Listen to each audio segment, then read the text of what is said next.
이솝 우화 가운데 우리가 잘 알고 있는 이야기가 하나 있습니다. 바로 청개구리 이야기입니다.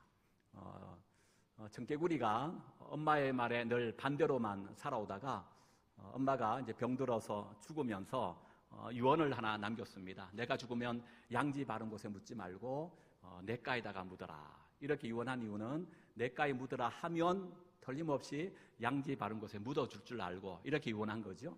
그런데 이 청개구리는 지금까지 내가 엄마 말에 반대로만 살아왔는데 마지막 유언만큼은 좀 지켜야 되지 않겠나라고 하는 마음이 들어서 유언 그대로 냇가에다가 이제 묻게 된 겁니다. 그래서 지금도 청개구리는 비가 많이 오면 어떻게 한다? 엄마 개구리의 무덤이 써내려갈까 그렇게 슬프게 개굴개굴하고 운다는 믿거나 말거나 그런 얘기가 전해져 오고 있습니다. 성경에 보면 이런 유언에 대한 이야기가 많이 기록되어 있습니다. 대표적으로 우리는 모세의 유언을 한번 생각해 볼 수 있을 것 같습니다. 저는 생각할 때 모세가 유언 남겼던 것은 신명기라고 생각해 봅니다. 왜냐하면 모세가 모압 평지에서 그가 광야 40년의 여정을 다 마치고 이제 약속의 땅 가나안에 들어가지 못하지만 하나님께서 그를 아직 눈이 흐려지지 않는 상황 속에서 120세에 그를 불러 천국으로 인도하지 않습니까? 그래서 죽기 직전에 그가 이제 출애굽 제2세대들 약속의 땅 가나안에 실질적으로 들어 살아가야 할 이들에게 레위기를 교과서로 삼아서 이 세 편의 유언 같은 설교를 남긴 것이 바로 신명기입니다. 그 신명기를 통하여 우리 모세의 마지막 유언 같은 내용들을 우리는 확인해 볼 수 있다는 거지요. 또 솔로몬도 유언을 남깁니다. 솔로몬의 인생 말년에 기록한 성경책 바로 전도서입니다. 헛되고 헛되니 모든 것이 헛되도다. 그런 헛되지 않기 위해서는 뭐 해야 된다는 겁니까? 여호와를 경외하는 것이 지식의 근본이다. 주옥 같은 유언을 남겼지요. 바울도 마지막 유언을 남깁니다. 바울의 유언을 남긴 것은 바울 서신이 모두 13권 아닙니까? 그 13권 가운데 마지막 서신이 바로 디모데 후서입니다. 디모데 후서는 에베소에서 목회하고 있는 디모데에게 바울이 마지막 쓴 편지인데요. 여기서 바울은 유언하기를 이렇게 유언을 남깁니다. 디모데 후서 4장 6절과 8절에 있는 말씀인데요.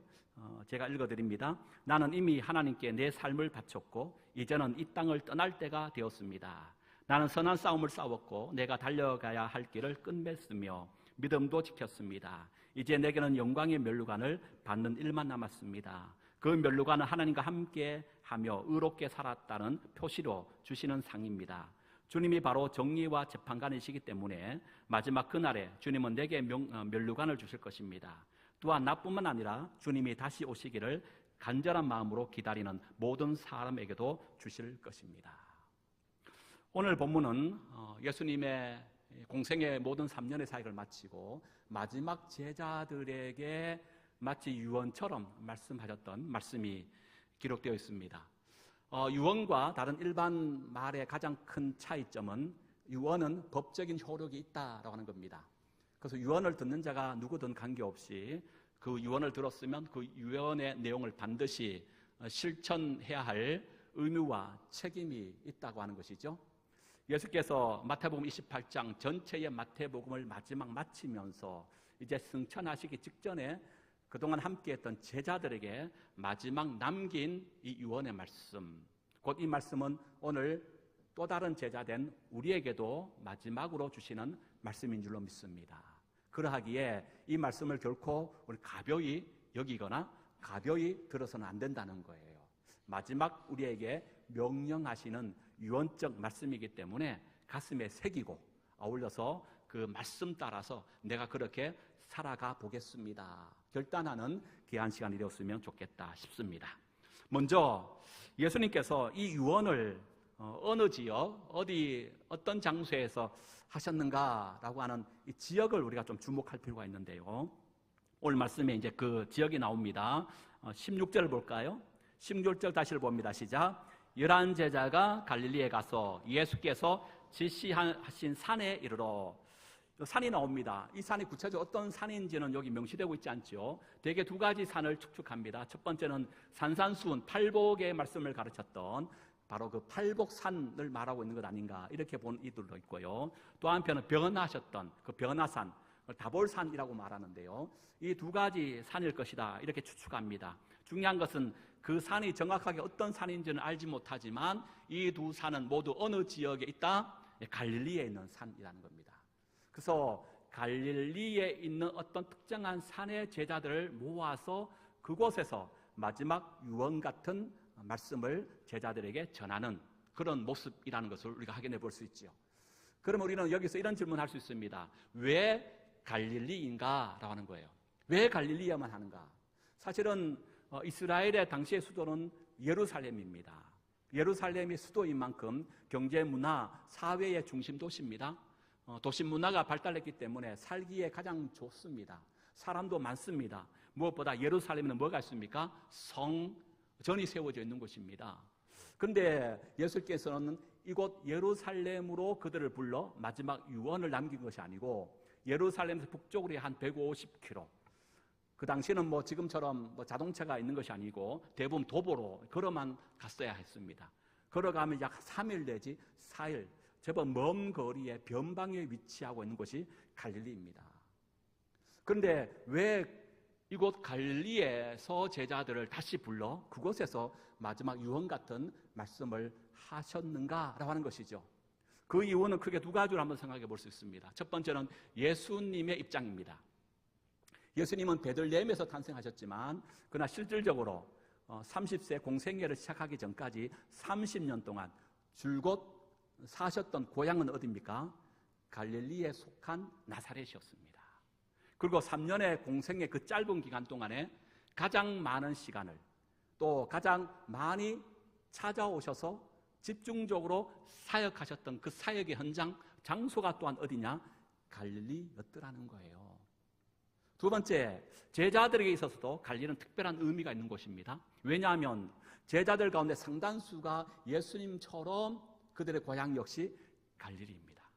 무엇보다 이곳 갈릴리는 제자들이 예수님을 처음 만났던 만남의 장소고 처음 만나서 뜨겁게 주님을 사랑했던 첫사랑의 장소인과 함께 예수님과 함께 3년 동안 제자로서의 자신의 몸을 헌신하고 불태웠던 사역과 은혜의 장소가 또한 바로 갈릴리였기 때문에 그렇습니다.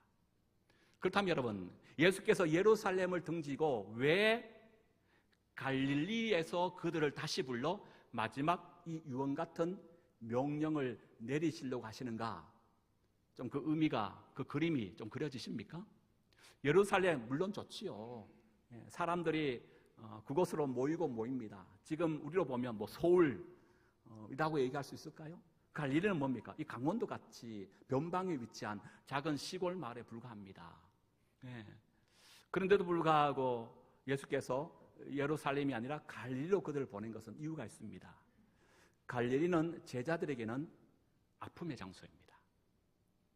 며칠 전만 하더라도 예수께서 예루살렘의 갈릴리가 아니고 예루살렘이 아픔의 장소입니다.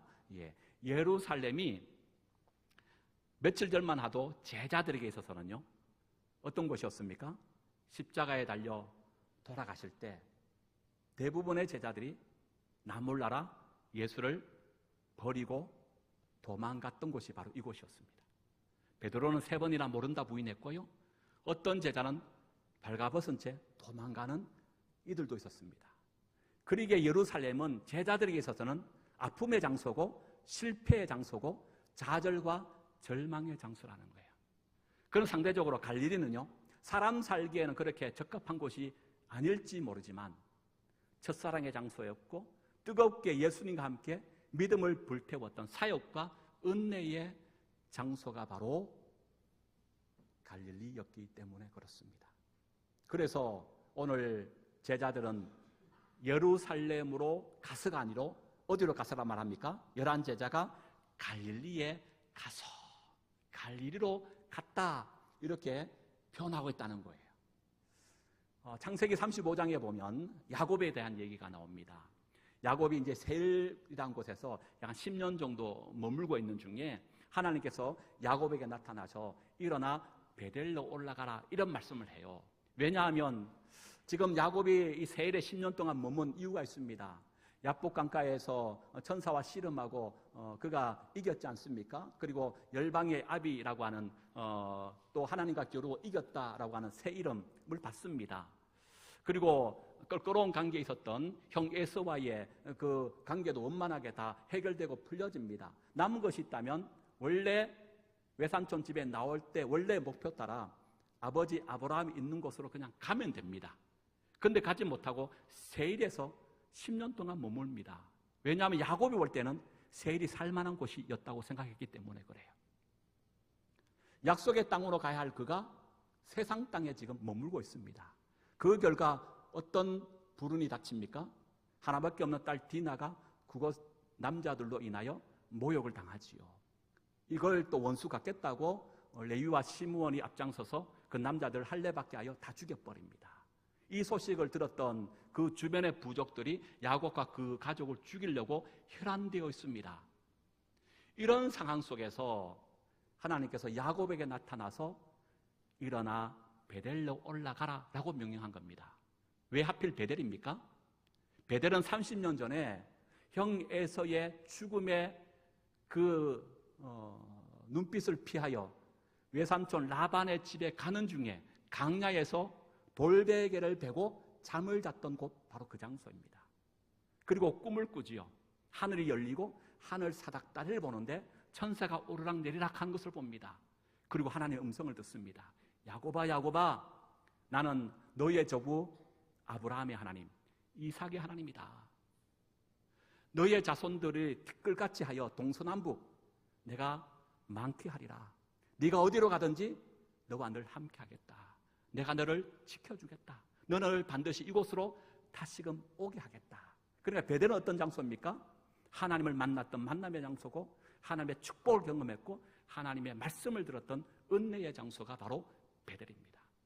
그러나 지금 머물고 있는 세일은요, 실패의 장소입니다. 세상을 사랑했던 장소입니다. 죽음의 그림자가 엄습해 있는 곳이 세일입니다. 그 하나님은 이곳 세일에서 일어나 어디로 가라? 베델로 올라가라고 말씀하셨다는 거예요. 여러분, 엘리야도 마찬가지입니다. 갈멜산 정상에서 바알과 아세라 선지자와 대대적인 싸움을 하여 대승 거두지 않습니까? 그런데 이 엘리야가 갑자기 하루아침에 영적인 번아웃 가운데 빠집니다. 그리고 다 포기하고 버리고 사막 한가운데 깊은 곳에 들어가 로덴 나무 아래에 머물면서 하나님께 기도합니다. 하나님, 나의 영혼을 취하소서. 죽여달라는 거예요. 이런 영적인 번아웃 가운데 있는 엘리야에게 하나님께서 나타나셔서 말씀하십니다. 일어나 호렙산 시내산으로 올라가라는 거예요. 왜 그렇습니까? 시내산은 어떤 곳입니까? 과거 모세를 통하여 이스라엘 백성들을 하나님께서 만났던 임재의 거룩한 장소입니다. 십계명이라고 하는 계명의 말씀을 받았던 곳이 바로 이곳 호렙산이었습니다. 무엇보다 성막을 지어라. 성막과 함께 내가 너희들과 영원토록 함께 하겠다. 샤케나셨던 하나님을 만났던 은혜의 장소가 바로 이곳 시내산이었기 때문이었다는 거예요. 영적인 번아웃된 그 실패의 자리, 고통의 자리, 패배의 자리에서 일어나 바로 하나님을 뜨겁게 만났고 말씀이 있는 곳, 샤케나신 하나님의 임재가 여전히 거룩하게 있는 바로 그곳으로 가라는 거예요. 사랑하는 여러분, 그런 의미에서 오늘 여러분들은 어느 곳에 머물고 계십니까? 여러분들이 가고자 하는 그 길은 어떤 길입니까? 오직 그곳이 갈릴리가 될 수 있기를 축복합니다. 그리고 오늘 본문 계속 볼까요? 18절 보십시다. 18절에 보면 읽어볼까요? 시작. 예수께서 나와 말씀하여 이르시되 하늘과 땅의 모든 권세를 내게 주셨으니. 하늘과 땅의 모든 권세를 받으신 분이 누굽니까? 제자들이 아니에요. 내게. 그러니까 하나님께서 그의 아들 예수에게 하나님의 모든 땅의 건세를 위탁하셨다. 그 얘기하고 있는 거죠. 그러니까 지금 예수님은 단순히 제자들에게 스승으로서 제자들에게 마지막 유언적 명령을 하고 계신 것이 아니라는 거예요. 여기서 예수님은 제자들에게 단순한 스승이 아니라 누구로서 제자들 앞에 지금 서 계신 겁니까? 하늘과 땅의 모든 건세를 가지고 계신 만왕의 왕으로서. 믿습니까? 단순한 인간 스승으로서 지금 제자들 앞에 선 게 아닙니다. 하나님의 그 신탁을 위임받은 모든 권한을 위탁받은 하늘과 땅의 모든 건세를 가진 만왕의 왕으로서 지금 선포하고 계신 거예요. 그래서 이 예수의 마지막 유언 같은 이 명령을 지상 최고의, 지상 최대의 명령이다, 이렇게 부릅니다. 여러분, 왕 앞에 백성들과 또 나아가서 신하들이 취해야 될 행동이 있다면 뭡니까? 납작 엎드러서 성은이 만극하옵니다. 은혜에 하답하고 절대적으로 예라고 순종하는 것밖에 없다라고 하는 사실이에요. 마찬가지입니다. 오늘 하늘과 땅의 모든 건세를 가지신 만왕의 왕이신 예수님께서 우리에게 동일한 말씀을 주시는 줄로 믿습니다. 여기에 우리가 할 수 있는 반응은 뭐밖에 없다고요? 예, 제가 순종하겠습니다. 아멘 하셨어요? 근데 아멘 하신 분에게만 하나님의 특별한 복주심이 넘칠 수 있기를 축복합니다. 두 번 아멘은 늦었습니다. 예. 그리고 이제 그 유언의 내용을 볼까요? 19절과 20절입니다. 읽어봅니다. 시작. 그러므로 너희는 가서 모든 민족을 제자로 삼아 아버지와 아들과 성령의 이름으로 세례를 베풀고 내가 너희에게 분부한 모든 것을 가르쳐 지키게 하라. 볼지어다 내가 세상 끝날까지 너희와 항상 함께 있으리라 하시니라. 여기 이제 유언의 내용이 19절과 20절의 그 내용입니다. 우리가 너무나 잘 알고 있는 거죠. 이 내용은 이 선교사님들을 파송할 때 늘 설교의 제목으로 등장하는 대표적인 말씀이에요. 그러나 이 말씀은 선교사님들에게만 결코 주시는 본문이 아니에요. 원래적 의미는 선교사에 국한된 말씀이 아니에요. 우리 모두에게 주신 말씀이에요. 특별히 여기 우리가 주목할 내용이 있는데요. 동사가 모두 4개가 나옵니다. 어떤 동사가 나오냐면 너희는 가서라는 동사가 나오죠. 제자로 삼아라는 동사가 나옵니다. 세례를 베풀어라, 베풀라라고 하는 동사가 나와요. 또 가르쳐 지키게 하라라고 하는 이 네 가지 동사, 가라, 삼아라, 베풀고 가르쳐 지키게 하라 라는 동사가 나옵니다. 이 4가지 동사 가운데 가장 핵심되는 동사, 소위 주동사라고 말하는데, 여러분 주동사가 뭘까요? 4가지 동사 가운데 대개 우리는 주동사가 가라 라는 것이 핵심적인 동사로 이용 경우가 많습니다. 그러나 그렇지 않습니다. 그 문법적으로 보니까 가라가 주동사가 아니고 제자를 삼아라 라고 하는 것이 핵심 동사로 쓰여지고 있다는 거예요. 나머지 모든 동사는 핵심적인 주동사를 보조하는 역할로서의 조동사입니다. 그러니까 문법에 맡겨서 풀어서 얘기하면 이렇습니다. 제자를 삼기 위해서는 가십시오. 제자를 삼기 위해서는 세례를 베푸십시오. 제자를 삼기 위해서 가르치십시오. 그 핵심이 뭐라고요?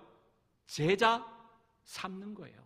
제자 되게 하는 거예요. 내가 제자 되는 것을 말하고 있다는 사실입니다.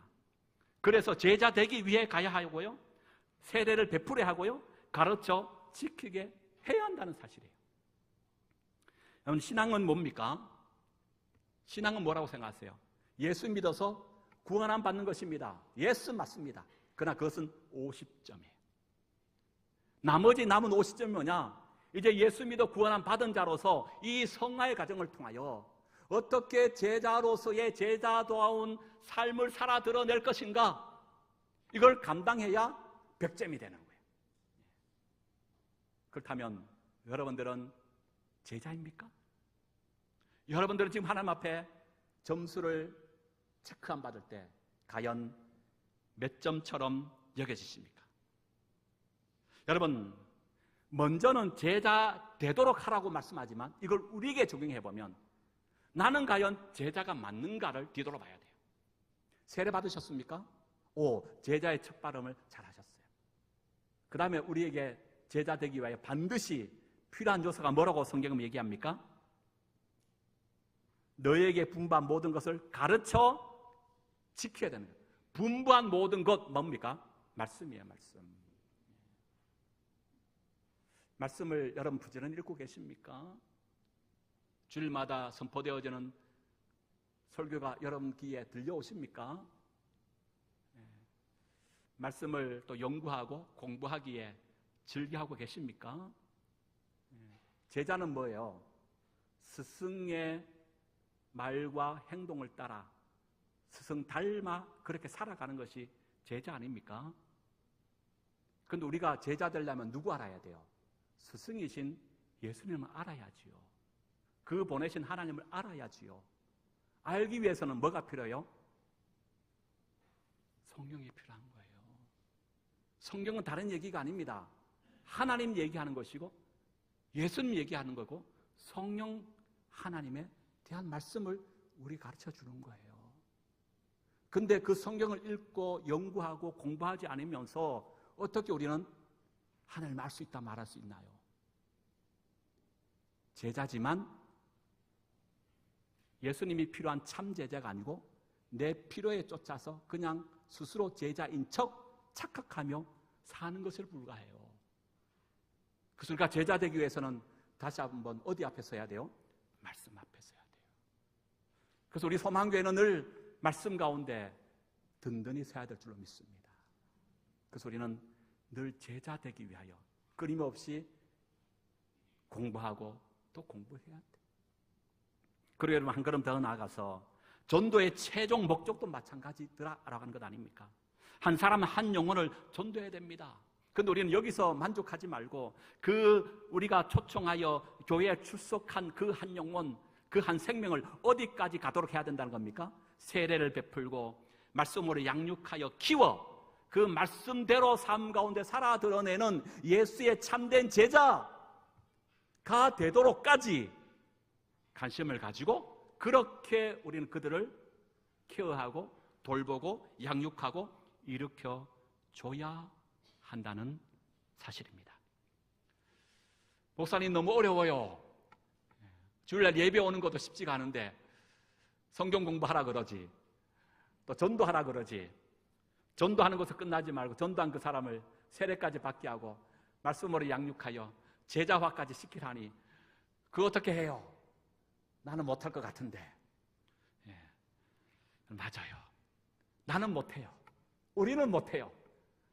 제자들도 못하는 자들이었어요. 왜 그런지 알아요? 17절 보세요. 17절 봅니다. 시작. 예수를 배웠고 경배하는 아직도 의심하는 사람들이 있었더라. 누가 의심해요? 제자들 가운데 지금 예수님 앞에 부활하신 예수님 만나고 경배까지 했지만 여전히 그 부활을 의심하는 반신반의하는 자들이 있었다는 겁니다. 여러분 여기서 우리 오해하지 말아야 할 것은 요 의심이란 단어가요 헬라어 디스타조라는 단어 쓰더라고요. 신약 성경에 딱 2번 나옵니다. 한 번은 여기고 또 한 번은 마태복음 14장 31절에 이렇게 나옵니다. 예수께서 즉시 손을 내밀어 그를 붙잡으시며 이르시되 믿음이 작은 자여 왜 의심하느냐 하시고. 의심이란 원래적 의미가 뭐라고요? 믿음이 아예 없는 불신앙을 말하는 것이 아닙니다. 불신앙과 의심은 달라요. 그러니까 여러분 이 물에 빠져가고 있는 베드로에게 예수께서 손을 내밀며 뭐라고 얘기하고 있다고요? 믿음이 없는 자여 왜 의심하느냐? 믿음이 없는 것을 책망한 것이 아니고 믿음이 작은 자여 왜 의심하느냐? 이렇게 말하거든요. 그리고 의심은 믿음이 아예 없는 불신이 아니라 믿음은 있지만 그 믿음이 큰 믿음이 아니고 어떤 믿음? 작은 믿음이라는 거예요. 여러분 그래서 믿음이 아예 없는 불신하고요 믿음은 있지만 작은 믿음일지라도 하늘과 땅 차이예요. 여러분 이런 의미가 뭡니까? 제자들은 아직 불완전하다는, 아직 의심하는 자들이 있을 만큼 믿음이 성숙하지 못했어요. 모든 것에 있어서 연약하기 짝이 없어요. 만약 여러분들이 누군가에게 어떤 일을 맡기고 중요한 것을 여러분 시킬 때 대개 어떤 사람이 그 일을 맡깁니까? 저 같아도 믿을 만한 사람, 준비된 사람, 이 일을 충분히 감당할 수 있는 자리를 또 자격이 되는 사람을 아마 세우고 맡길 것입니다. 그렇지 않습니까? 그런데 제자들은 지금 그런 상태입니까? 아니더라. 너무너무 부족한 상태에 있는 자들이었어요. 그런데도 불구하고 예수님은요, 그들에게 마지막 유언 남긴 겁니다. 지상 최고의 명령을 부탁한 겁니다. 왜요? 그들이 맡아서 그걸 감당할 수 있겠다고 하는 확신이 되었기 때문입니까? 아니에요. 20절입니다. 20절 봅니다. 시작. 내가 너희에게 분반 모든 것을 가르쳐 지키게 하라. 볼지어다 내가 세상 끝날까지 너희와 항상 뭐 하겠다? 함께 있으리라 하시니라. 여기에 해답이 있습니다. 나는 능력이 없습니다. 나는 할 수 없습니다. 환경도 안 되고 상황도 안 되고 모든 건 안 됩니다. 그러나 할 수 있게 되는 것은 나의 으로부터 할 수 있는 것이 아니고 내 안에 계신 누구? 영원토록 함께 하시는 예수 그리스도. 주님이 나와 함께 하신다면 감당하게 될 줄로 믿습니다. 이걸 사도행전에서는 뭘로 다르게 표현합니까? 1장 8절. 오직 성령이 너에게 임하시면 예루살렘과 유다와 사마리아와 땅 끝까지 내 증인이 된다는 거예요. 뭐가 임하면? 성령님이 임해야 된다는 거예요. 여러분, 하나님은 우리를 바라보실 때 우리의 자격이나 조건이나 가능성을 보지 않으셔요. 너의 안에 성령 하나님이 계시느냐? 너와 함께 하시는 예수님이 정말 함께하고 계시느냐? 이걸 자격의 기준으로 보시는 줄로 믿습니다. 그렇다면 우리가 주님 앞에 부름받고 우리가 주님 앞에 쓰임받을 때 나는 무엇을 보고 순종하느냐는 거예요. 많은 경우 우리는 나를 봅니다. 그렇지 않습니까? 나를 보니까 안 되는 거예요. 환경도 안 되고 시간도 안 되고 안 되는 것밖에 없어. 그게 우리 모습이에요. 그런데 하나님은 가라는 거예요. 제자 삼으라는 거예요. 네가 제자 되라는 거예요. 안 되는데 왜요? 하나님은 나를 보지 않고 내 안에 계신 누구? 성령 하나님을 보시기 때문에 내가 너와 함께해. 순종하며 나갈 때 안 되는 것이 될 줄로 믿습니다. 없는 시간이요 만들어줘요. 세상 같은 인생의 문제가요 해결되더라고요. 막혔던 것들이 뚫려져요. 높은 산들이요 평지가 돼요. 나만 보면요 백날 안 돼. 문제만 보지 말고 문제보다 크신 누굴 보셔요? 하나님 볼 때 가능한 거예요. 믿음으로 순종하여 내 뱃 한 발 내에 디디면 하나님이 홍해를 가를 줄 믿습니다. 여리고성을 무너뜨리게 하실 줄 믿습니다. 가나안의 7 족속을 물리치게 하실 줄 믿습니다. 우리가 하는 것은 뭐예요? 믿음으로 아멘 순종하는 거예요. 그래서 여러분 마지막을 뭘로 마칩니까? 마지막 20절 마태복음 전체는요 너희와 항상 함께 있으리라 와 어디서 많이 좀 들어봤던 얘기죠. 이걸 다른 말로 표현하면 뭐라 그래요? 임마누엘이라 말하잖아요. 맞아요. 여러분 마태복음 처음 시작도 이걸로부터 시작돼요. 마태복음 1장 23절 보라 처녀가 잉태하여 아들을 낳을 것이요 그의 이름은 임마누엘이라 하리라 하셨으니 이를 번역한 즉 하나님이 우리와 함께 계시도다. 그러니까 마태복음의 처음에 시작도 임마누엘 마지막 끝에도 내가 너희와 영원토록 항상 함께 있겠다. 임마누엘 맞춰요. 임마누엘로 시작하셨던 마태가 복음이 마지막 임마누엘로 마치는 그런 구조를 가지고 있더라고요. 그것이 믿음의 생활이에요. 임마누엘로 나 속에 역사하셨던 그 하나님이 내 인생 마지막 끝날까지 함께 하심으로 임마누엘 되심을 우리가 보게 될 줄로 믿습니다. 말씀 마칩니다. 오늘 대림절 4번째 주일입니다. 대림절은 기다림의 절기지만 또 한편 지상명령은 파송의 말씀입니다. 얼핏 보면 정적인 기다림과 역동적인 사명이 서로 어울리지 않는 것처럼 보여집니다. 그러나 결코 그렇지 않습니다. 성경 안에서 이 둘은 분리되지 않습니다. 오히려 대림절은 지상명령을 향한 하나님의 가장 깊은 준비의 시간이라면 지상명령은 대림절에 꽂히고 열립니다. 대림절에 우리는 고백합니다. 주님 오시시옵소서. 그러나 예수님은 부활 후 이렇게 말씀하십니다. 그러므로 너희는 가서 제자 삼아라. 기다림으로 시작된 신앙은 결국 순종의 걸음을 내딛게 하십니다. 어떻습니까? 오직 내 힘과 내 능력이 아니라 대림절에 임마누엘 하셨던 그 예수님께서 세상 끝날까지 우리와 함께 하시기 때문에 우리 또한 마땅히 예수의 그 마지막 유언 같은 대명령들을 감당해낼 수 있을 줄 믿습니다. 그런 믿음의 공동체 될 수 있기를 주의 이름으로 축복합니다.